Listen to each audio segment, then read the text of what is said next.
Hey everyone, and welcome back to Cyber Mornings Daily. Another day, another bunch of crazy cyber stuff to talk about. Yeah, today is a pretty interesting lineup, I would say. For sure. For Right. sure. So let's jump right into it with I think something that is going to catch everyone's attention, Okay. and that is a really sneaky phishing attack. Oh, yeah. So have you ever imagined getting like a totally legit looking email Uh-huh. from PayPal, Right. but it's like a cleverly disguised trap? This one is it's really interesting because it's like it kind of flips the script on how we normally identify phishing. Yeah. Because instead of the kind of classic things like suspicious links or typos or Yeah. whatever, Right. these attackers are really leveraging like the trust that we place in these big platforms. Yes. Yeah, for sure. So walk us through this. How does this even work? So imagine this. The attackers set up a Microsoft 365 test domain, Okay. which, nothing really suspicious there, right? Right. Sounds pretty normal. Yeah. But here's where it gets sneaky. They use this domain to create a hidden email distribution list. Okay, so like a secret club you never signed up for. Exactly. And then they go and they create a payment request through PayPal. Uh-huh. And they send it to an address that is on that hidden list. And that address that they send it to, they control that. Oh, sneaky, sneaky. Yeah. So because the request goes through like the official PayPal channels, Right. everyone on that list gets what appears to be a personalized email. Oh, wow. And it looks totally normal. Totally normal. There's no weird sender address, no typos, no bad grammar or anything. Wow. Just like a normal payment request. Gotcha. So then I'm guessing most people would see this and be like, wait a minute, I didn't do this. Yeah. I'm going to click that dispute payment button. Yeah, exactly. And that's the trap. Uh-huh. Because when they log in to dispute it, they unknowingly connect their account to the attacker's email address. Wow. And that gives the attackers kind of a back door into their PayPal. Wow, that is sneaky. So any takeaways here? How do people protect themselves from this type of attack? So you really want to pay attention to the login page. If you see anything about linking a new email address, that's like a big red flag. And you can also set up email filters that flag like certain keywords together. Okay. So maybe PayPal and payment request and maybe on Microsoft.com. Okay, good tips. Good tips. Thanks. This just really shows how attackers are evolving and getting sneakier and sneakier. Absolutely. And it's a good reminder that, vigilance is key. For sure. Oh.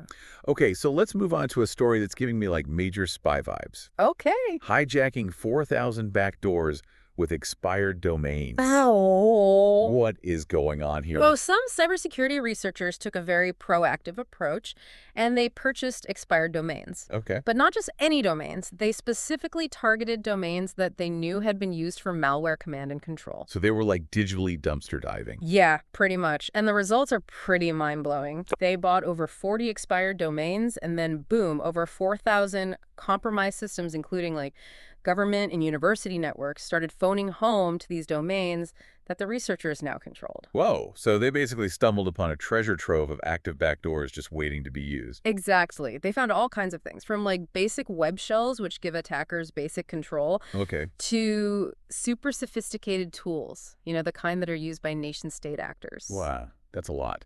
What does this tell us about cybersecurity in general? It really shows that malware can stick around for a long time and that it's dangerous to leave vulnerabilities unpatched. Right. It's like if you forget to lock your door, but the consequences are way worse in this case. Exactly. It's really about being proactive. Right. And we hear that a lot, but this story really drives home that point. Yeah. It's not a one-time fix. It's an ongoing thing. For sure. Okay, well, speaking of high-stakes situations, our next story is about Ukrainian activists making a statement. Oh, yeah. This is interesting. So fill us in. What's happening on that front? So, in the middle of all the conflict that's going on, a group of Ukrainian activists targeted a Russian internet service provider called Nodex. Yep. And they went in and stole sensitive documents and then wiped the compromised systems clean. Whoa. So this wasn't just like a little nuisance attack. They meant business. They did. Nodex even confirmed it and said that their network was destroyed and that services were disrupted. Wow, that's intense. So what does this tell us? It really shows how cyber warfare is evolving and these hacktivist groups are getting more sophisticated. Yeah, I mean, it really makes you think how the physical and the digital are all kind of merging together now. Absolutely. Yeah, Especially in times of conflict. right. Cyber attacks aren't just about stealing data anymore. Right. They can disrupt critical infrastructure, spread disinformation, Wow. even influence political outcomes. It's scary and fascinating all at the same time. Yeah. So this incident with the data theft and the system wiping, What does that tell us about these attacks? It shows how destructive these attacks can be, and it also shows the human element of all of this. Yeah. It's not just about code and systems.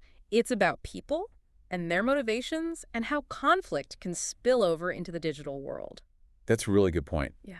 It's definitely something to think about. So we've covered a lot of ground here with these 3 stories. Yeah, we have. A lot of different angles on the cyber world. Huh. So I think it's time to take a step back Okay. and think about what we can learn from all of this. Sounds good. When we come back, we're going to break down the key takeaways from these stories All right. and talk about what they mean for individuals and organizations. Well, I'm ready for that. Awesome. Stay with us. Welcome back to Cyber Mornings Daily. We are back. We are back and ready to keep going with our deep dive. Yeah. Let's do it. We left off talking about the Ukrainian hacktivists and the Russian internet service provider. Yeah. That was a crazy story. It really is. It's like a reminder that cyber attacks can have, really big real-world consequences, especially when you're talking about geopolitics. Yeah, for sure. It really makes you think about how connected everything is these days. One minute you're just browsing the web, and the next minute your internet's down because of something happening across the world. Yeah, that's why it's so important to understand, how cyber threats are changing. They're not just about, stealing data or money anymore. Right. They can be used to mess with critical infrastructure or, spread fake news. Wow. Or even influence elections. It's a lot to think about. So let's take a step back for a minute and talk about what we can learn from all these stories. Yeah, good idea. There's definitely some valuable lessons here. Yeah. What are the big takeaways for our listeners? Well, first of all, you got to be careful. The PayPal phishing attack is a good example of that. Attackers are getting smarter. They're using our trust in these big companies against us. So we can't just assume that an email or a link is safe just because it looks like it's from a company we know. Exactly. You got to double check everything. Hover over links before you click them. Look at the sender's address carefully. And if you're not sure, call the company directly. Okay. It's like trust but verify. Exactly. And don't forget about strong passwords and using multi-factor authentication. That's really important too. Good point. What else? For organizations, that story about the back doors shows how important it is to be proactive about security. Okay, so not just reacting to attacks after they happen. Right. You got to be looking for vulnerabilities, patching your systems, and monitoring everything really closely. So like playing both offense and defense. Yeah, exactly. You need a plan for preventing attacks, detecting them, and responding to them. Got it. And what about the human element? That's huge. You got to train your employees about security because people are often the weakest link. It's true. We've all clicked on a bad link or fallen for a scam at some point. Yeah. But with all this talk about hacktivism and cyber warfare, are there specific things that companies should be doing to protect themselves from that? Yeah, because those kinds of attacks are different. They're more sophisticated and harder to defend against. So what can companies do? Well, they need to know what threats are out there. Understand the geopolitical situation, who might be targeting them and why. So do your homework and know your enemy. Right. And then they need to make their systems and networks really secure, strong access controls, segmenting networks, and using advanced security technology. Okay, so build a digital fortress. Exactly. And have a plan for what to do if someone breaks in. An incident response plan. Right. Test it regularly and make sure you can recover quickly. So it's not just about preventing attacks, it's also about minimizing the damage. Exactly. Resilience is key. Okay, so vigilance, proactive security, and resilience. Any other key takeaways? Well, cybersecurity is always changing. Right, so we can't just learn it once and be done. Nope. You got to keep learning and adapting. Stay informed about the latest trends, train your employees, and work with security experts. It's kind of daunting, but also kind of exciting. It's like we're all pioneers in this digital world. Yeah. It's a never-ending puzzle, but with high stakes. For sure. But it's also a chance to make a difference. Absolutely.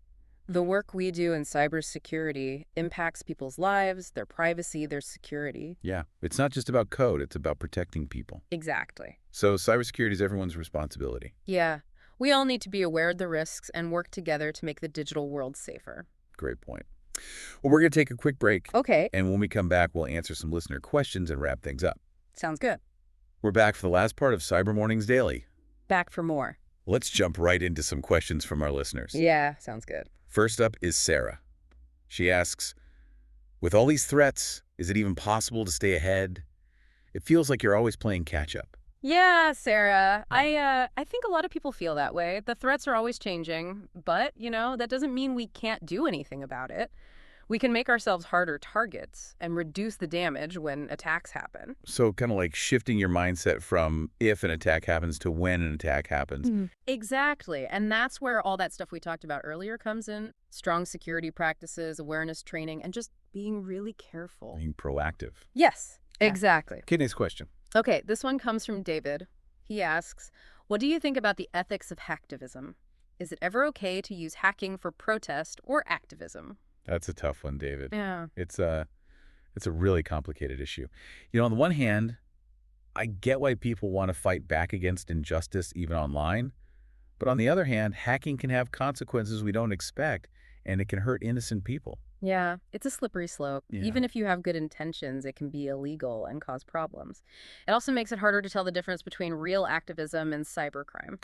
Right, so it's not an easy question to answer. There's a lot to think about. Definitely. Okay, so for our final thought for today, Hmm. if you could leave our listeners with one key takeaway, what would it be? I would say cybersecurity isn't just about technology. It's about people. It's about their choices, their actions, and how they use technology. We need to create a digital world that is secure and fair for everyone. I really like that technology is a tool, and like any tool, it can be used for good or bad. We have a responsibility to make sure the digital world is a good place. Yeah, absolutely. Well, that's all the time we have for today. Thanks for joining us on Cyber Mornings Daily. Thanks for listening, everyone. We'll be back tomorrow with more stories from the world of cybersecurity. Until then, stay safe online.